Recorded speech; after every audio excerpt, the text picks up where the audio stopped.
Fala pessoal, tudo bom? Aqui quem fala é Evandro Lima. E a partir de uma conversa que eu tive com o Robin Coelho, ele me sugeriu fazer um vídeo collab com ele sobre esse jogo muito interessante que é o Silent Hill Short Message. Então, vou pedir para você seguir o canal, tá? E pelo menos assistir o vídeo todo, onde a gente vai trazer aqui 5 fatos psicológicos sobre Silent Hill Short Message.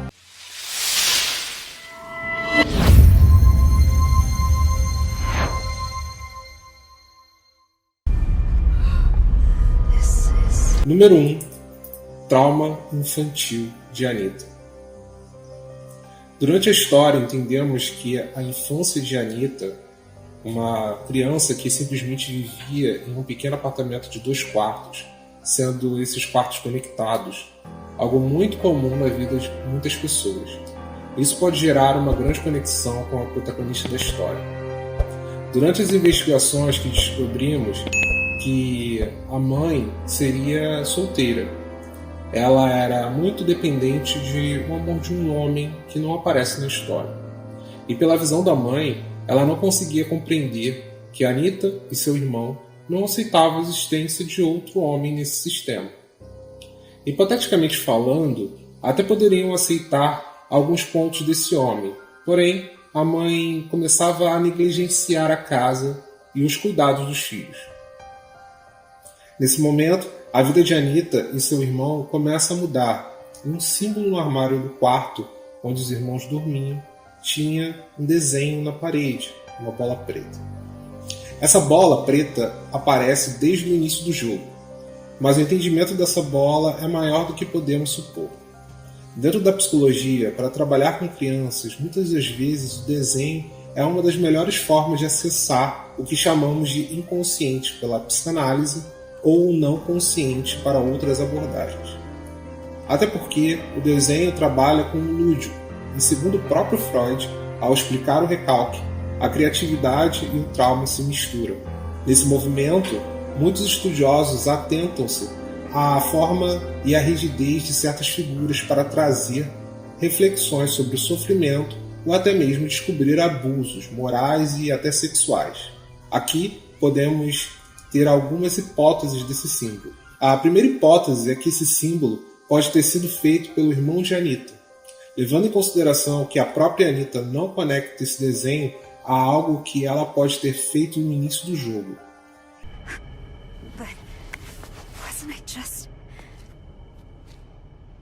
É possível que esse desenho seja algo criado pelo próprio irmão de Anita, que também poderia ter tido algum problema.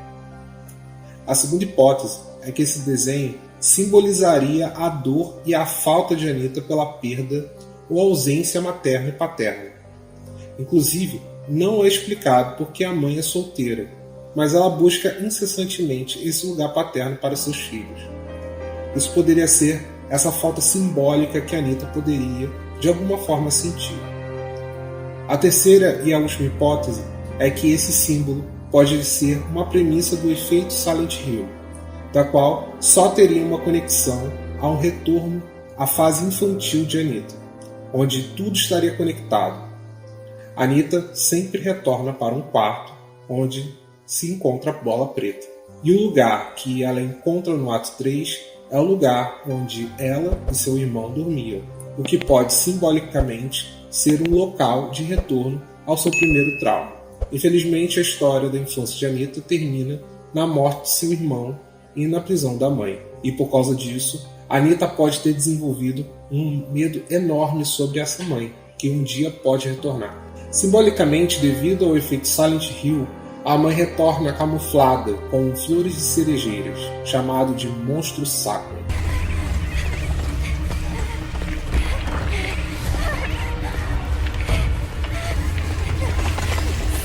Antes, o design do game tinha feito um monstro com a mescla do buraco negro, mas depois a ideia foi alterada por um monstro com várias flores de cerejeira. Na história, Maya é um pseudônimo de Cherry Blossom, ou flor de cerejeira.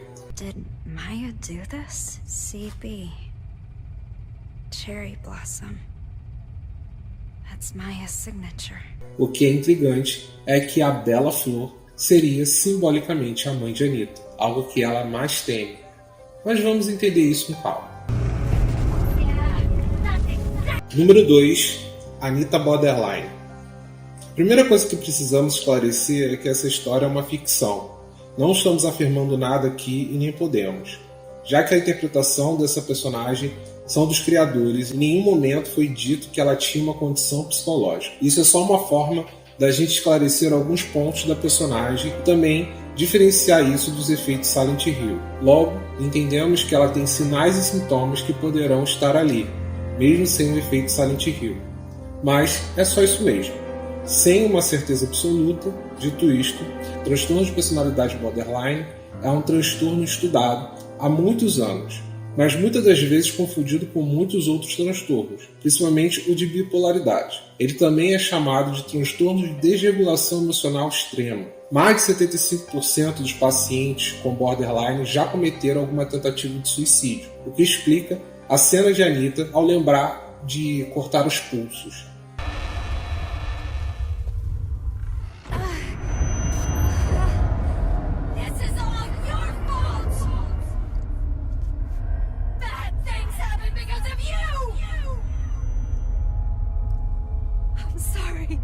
E mesmo que digam que não é ela, no final da história, aparece um desenho de Anita com os cortes. Mas mesmo gerando a tentativa, a maioria das vezes não tem um caso mortal, o que em 1994, em estudos sobre o tema, a impulsividade ao corte estaria associada às emoções extremas e à tristeza extrema ou à depressão. Unido com a raiva extrema, pode fazer com que o paciente com borderline se fira com o intuito de gerar tal dor física, o que diminuiria a dor psicológica. Uma série com esse exemplo é a série da Netflix Ginny Jane, onde Jane sofre um transtorno de personalidade borderline devido à falta paterna e questões sociais que sua mãe passa, o que causa muita frustração, raiva e tristeza à personagem. O paciente com borderline tem normalmente 3 dilemas filosóficos que a Anita também vivencia na obra. A primeira é a vulnerabilidade emocional ou uma autoinvalidação. Em muitos momentos da história, Anita se invalida como uma pessoa que não mereceria o amor ou afeto de suas amigas, além de práticas de bullying consigo mesma.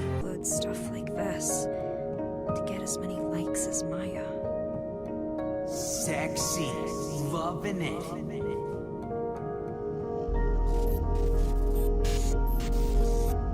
Oh, stop with the boring photos already. No sexy stuff, no followers.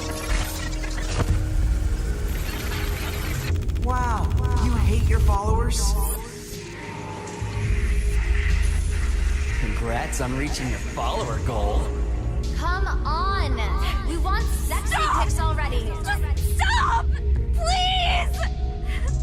Normalmente, isso ocorre devido à vivência aguda relacionada a diversas falas desabonadoras, onde Anita passa em muitos momentos no game, onde paredes têm escritas falas negativas como culpada, feia, idiota, entre outras palavras negativas. Nesse momento, 3 comportamentos distintos podem ocorrer na personagem. O primeiro é a dissociação diante a emoção intensa com a necessidade de projetar essa dor física, ou até mesmo com falas autoindulgentes sobre si mesmo.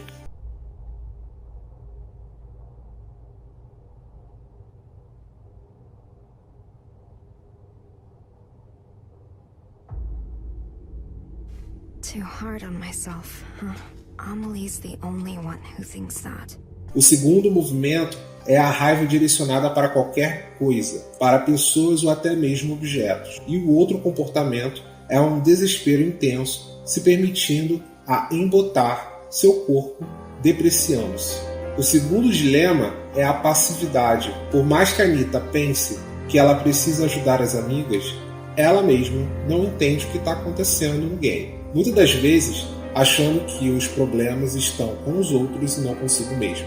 Inclusive, o sentimento de incompetência aparece aqui como uma forma passiva dos acontecimentos, gerando a desistência até mesmo da própria vida. To notice me.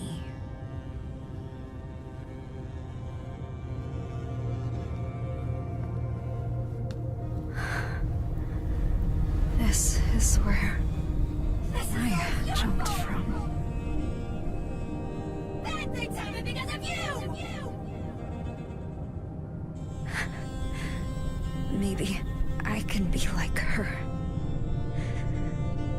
Here goes.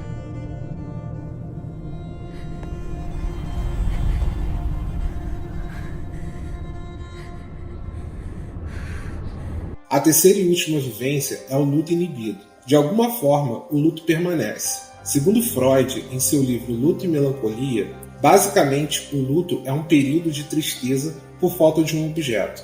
No caso, a sublimação, ou entre outras palavras, a substituição simbólica daquele objeto, entenderia-se como o fim de um luto. Mas, em caso de uma permanência desse luto, o sentimento mudaria para a melancolia. Neste caso, Anitta vive em melancolia desse luto permanente, se tornando inibido por uma relação social saudável em muitos momentos, porém, comportamentos como eu estou bem, não preciso de ninguém, não preciso de ajuda. São falas comuns de pacientes borderline, da qual estariam presos a esse luto infinito. Referenciando o desenho da bola preta, esse também pode simbolizar sentimentos crônicos de vazio. No caso, em cada ato, vai aumentando esse sentimento, junto com a bola na parede.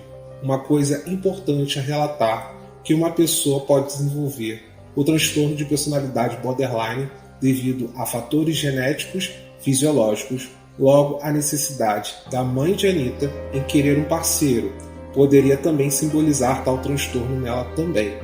Ou, possivelmente, outro transtorno na lista de transtornos psiquiátricos, levando em consideração de que somente uma suposição fantasiosa, a possibilidade da mãe ter transtornos, faria sentido para a Anitta também ter desenvolvido sintomas. Rob Coelho me falou em uma conversa que, possivelmente, a mãe de Anitta também poderia ter problemas com a mãe dela. Então, isso também poderia ser um sintoma também cultural dentro da família. Um aporte de comportamentos entre mães e filhos podendo gerar aí prisões e até neuroses, o que explicaria alguns comportamentos da mesma. Outro ponto importante é a autoimagem, mas isso vamos falar num outro fato. I can't wait to read more. Número 3. Maya e Anitta. As questões traumáticas relacionadas à autoimagem.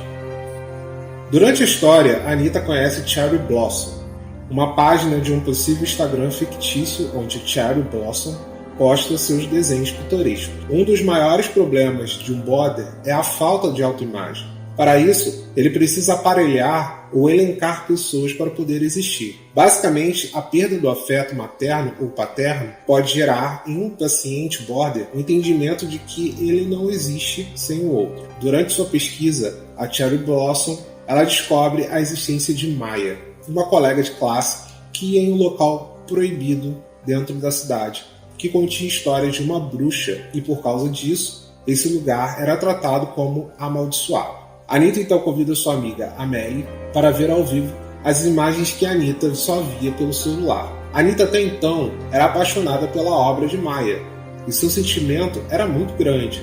Entretanto, ao conhecer Anitta e Amélie, Maya se encanta com Amélie, deixando um sentimento de vazio e competição para com Anitta.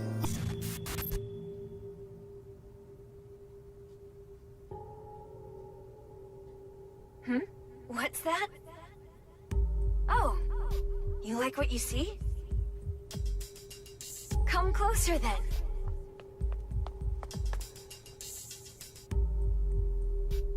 Wait a sec. You two are from my class. Those glasses look good on you. Sorry, she's so cute. I couldn't help myself. Amélie é uma amiga de Anitta que pode até ser mais do que amiga. Porém, o jogo não trata adequadamente essa informação. O que simbolicamente ocorre é um olhar de Anitta de amor e ódio por Maya. A relação de Maya vai aumentando e com isso, Anitta continua visitando-a. E cada vez mais, Maya trazia sua filosofia obscura e manipulativa.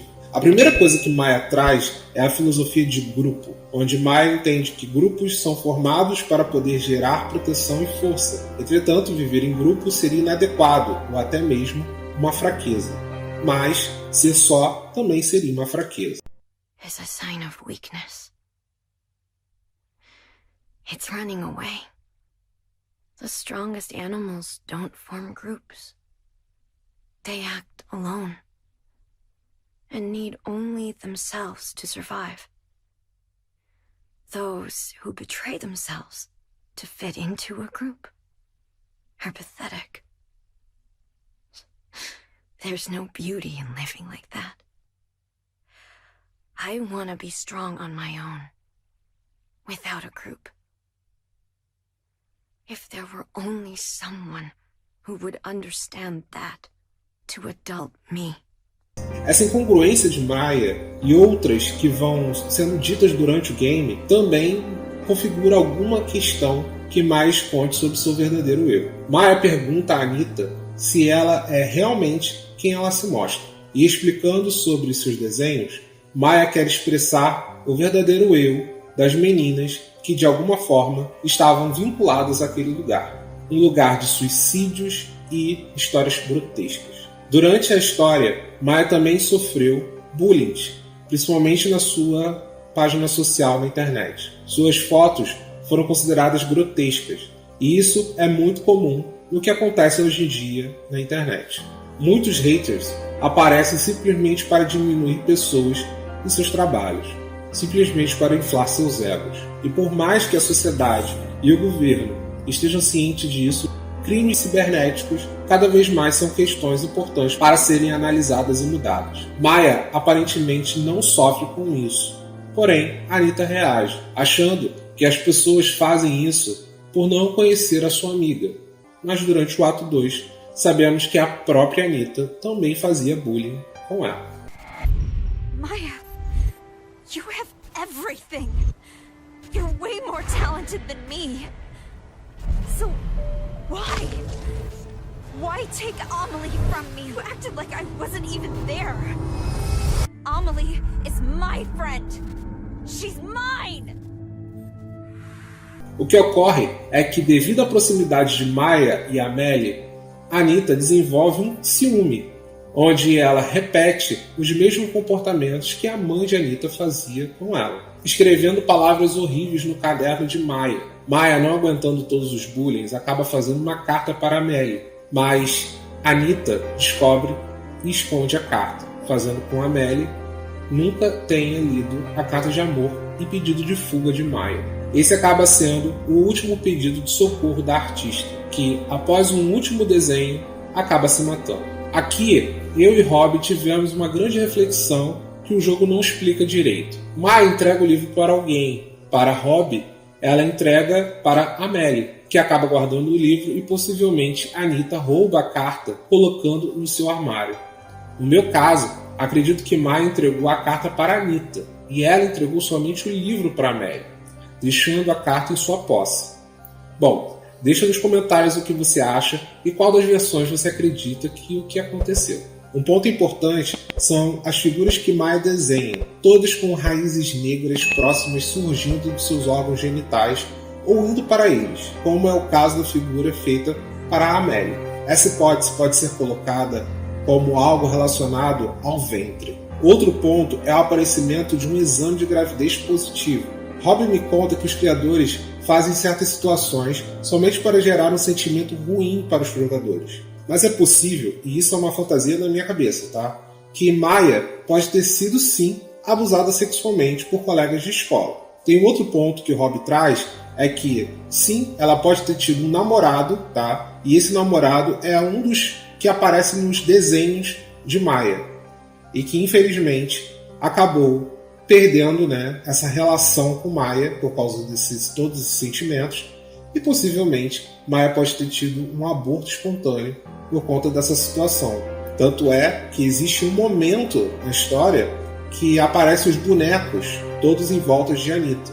Só que se você for no banheiro, você vai encontrar um boneco sozinho na bacia do banho e você verá um boneco, podendo gerar a ilusão que ou houve um ato sexual ali que decorreu de um filho não desejado por Maya, ou que esse boneco é o namorado de Maya, que infelizmente acabou perdendo o filho de um aborto espontâneo de Maya, e por conta disso existe um semblante negativo, né? Como se fosse um semblante de tristeza no boneco, diferente dos outros bonecos. Bom, isso também é um outro problema na história, porque a gente não sabe com certeza o que é, mas deixe nos comentários o que você acha sobre isso. No final do ato 2 e 3, a Anita continua tendo a mesma opinião de que a culpada pela morte de Maya foi ela. Entretanto, vamos falar da terceira garota da história, Amélie. Sorry, she's so cute. Número 4, Amélie e o fato dela ser adotada. Amélie aparece no jogo inicialmente como amiga de Anita, preocupada com os comportamentos dela e muitas das vezes quebrando os pensamentos automáticos negativos da protagonista. Porém, durante o ato 2, nós acabamos conhecendo mais sobre a história de vida dessa personagem. A primeira coisa que é entendida é o sonho de Amélie em ser médica. Por causa disso, a sensação que passa é que Amélie está em outra cidade e não a cidade alemã que Anita está. Outra coisa é a sua relação com sua família, onde ela foi adotada e tem uma péssima relação com o irmão. Essa relação acaba sendo confusa e temerária, já que não sabemos muito bem quem é o irmão de Amélie. Mas, fantasiando muito aqui, poderíamos sugerir que o irmão de Amélie é o garoto que Maya também desenhou e, possivelmente, o namorado de Maya. Outra possibilidade é que pode até ser a pessoa que estuprou Maya, naquela analogia que eu falei no fato 3. Mas nada disso é de fato uma verdade, e é somente especulação. Se você tem uma ideia de quem é o menino que aparece nas figuras de Maya, deixa aqui nos comentários. De qualquer forma, a mãe de Amélie abandona ela por causa de uma crise na cidade, devido à pandemia em 2019. Por causa disso, em 2021, a sua mãe acaba indo embora. Isso bate com o período dos problemas de Maya. Devido a isso, Amélie, com medo, acaba saindo da cidade. Mas pelo fato de não ter visto a carta de Maya, acaba indo embora sozinha, gerando então um sentimento de solidão a Maya e a sua situação então acaba em suicídio. Amélie não sabe até então o motivo de Maya ter se suicidado, e por algum motivo, que pode ter sido o efeito Silent Hill, Anita também não sabia, ou só não conectou exatamente que suas ações podem ter colaborado com o suicídio de sua amiga e rival no amor. Amélie nunca demonstrou interesse em Maya no jogo, e sim muita preocupação com a Anita. Inclusive no final do jogo, é a Amélie que de alguma forma salva a Anita, pedindo para ela viver, o que fecha o quadro de Anita sobre sua necessidade de ter alguém, e de fato, essa relação que a Amélie tem com a Anita nunca foi muito explorada no game, mas aparentemente tudo tem a ver com esse triângulo amoroso que termina aparentemente no final feliz. Número 5. A culpa e o apego. A culpa é uma das palavras que mais aparecem no jogo inteiro. No início do jogo, sendo uma das palavras da mãe de Anita para ela, e no final, a própria Anita dizendo para si e para Amélie que a culpa da morte de Maya é dela. A palavra culpa pode ter muitas interpretações, mas a que mais faz sentido nesse contexto é a palavra responsabilidade. Anita se sentiu responsável pelo comportamento da mãe, da morte do irmão, da falta de um pai, até mesmo do afastamento de Amélie e a morte de Maya. Todos esses sentimentos geram em Anita a necessidade de apego à vida minimamente. No começo do jogo, dá para sentir a vontade de Anita em ajudar Maya, protegê-la dos bullying e situações que podiam acontecer, tentando entender por que um monstro a perseguia com a voz de sua mãe. Uma mãe que ela sempre pedia amor e carinho, e até mesmo um sentimento de se preocupar com Amélie, mesmo que ela mesma se colocasse de lado e não precisando de ajuda numa situação como aquela. Anita sempre buscou afeto, mas por que eu estou usando a palavra apego? Segundo John Bowlby, a teoria do apego seria uma tendência inata de uma pessoa ser apegada a um elo objetal. É como se um vínculo interminável entre as pessoas que geraria um entendimento do sentido de vida. O primeiro elo objetal para uma criança é o seio materno, e depois a mãe, o pai, e depois a família, amigos, entre outros objetos que vamos gerando nas relações e sentidos. Porém, O afeto é uma disposição emocional positiva ou negativa que temos sobre esse objeto. Não necessariamente a Anita teria afeto pelos objetos ao redor dela, como por exemplo a Melly, onde ela mesma não tinha necessariamente um entendimento sobre o que sentia sobre ela, positivamente ou negativamente. A mesma coisa sobre Maya. Ela não sabia se ela era uma grande fã dela, ou uma grande inimiga, ou uma grande rival. Entretanto, a Anita necessita de um apego a tais pessoas, mesmo não tendo nada com que se agarrar. Ela precisa se vincular a elas. De alguma forma, a busca incessante por Maya, tentando entender o que estava procurando, talvez uma conexão com ela, ou, de fato, algo para gerar um sentido de sua vida e seu apego a Amélie no final do jogo, entendendo que sua vida só faria sentido se alguém realmente quisesse que ela estivesse viva, sendo funcional para alguém que talvez não amasse, mas que está tudo bem, era só o que ela poderia segurar. Esses são os 5 fatos sobre Silent Hill Short Message. Agradeço demais essa indicação pelo Rob. Ele jogou o jogo para mim. Eu não tenho PS5, né? Então ele jogou o jogo e eu participei com ele. A gente fez o jogo todo e ele me explicou todos os pontos. Eu também tive à primeira mão todas as minhas interpretações, tirei todas as dúvidas com ele para eu poder trabalhar nesse texto para vocês. Então, agradeço demais a compreensão dele, a paciência dele para entender esse jogo, esse game. Não é tão fácil assim de entender essas situações, mas acho que ficou um bom vídeo para vocês. Se você chegou até aqui, coloque aí nos comentários a palavra Cherry Blossom. E muito obrigado.